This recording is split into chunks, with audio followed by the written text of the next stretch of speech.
My entire life, I was overweight, so I was looked at. I would never fit in with the cool kids. You know, I was never in with the cool crowd. I never had any girls ever interested in me. And you know, for someone going through those developing years in their life, it's very difficult because they want to fit in. They even just want to be said hello to. And I was never like that. I was always a pretty much loner inside, playing with my computers, doing stuff. And then right around my 18th birthday, my mom fell to. She had alcoholism and she died.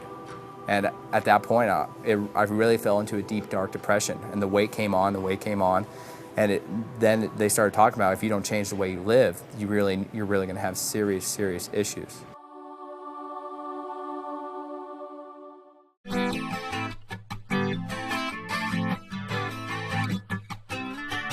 When I started racing, I realized that I had a little bit of advantage over my competitors, just because my body's used to pushing through this massive mass.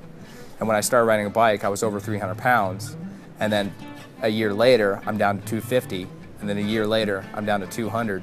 And that's when I decided to risk it all and go to the Johan Bernil Cycling Academy and to see if I had what it took to really become a cyclist.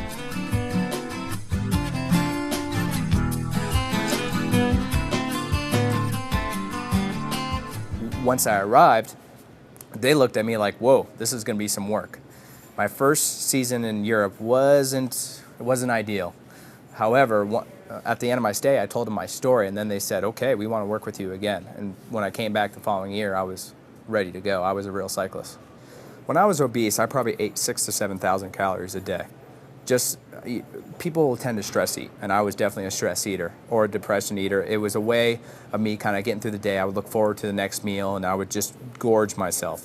Once I really set out to lose the weight, I first started not by changing what I ate, but just eating less amounts. And once I noticed there was a slight change, then I started refining it and realized that I really need to lose the weight, I really need to change my diet. So I cut out things like sodas and alcoholic beverages and pastas and fried stuff. I know everybody gets a craving for the Whopper and the McDonald's and stuff like that, but if they saw and they sampled some of the things that I create in my own kitchen and some of the things that I eat, they would realize that it is actually a better way of life.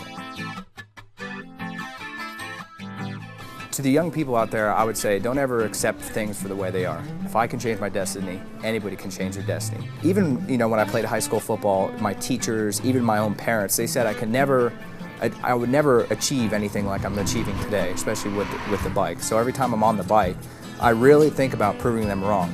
So I tend to train harder, live better than anybody else out there because I have this motivation. And now, I still bring up the people who said I couldn't do it, especially when I'm racing, because it gives me a certain type of anger and a certain type of edge that allows me to really race hard and really do well.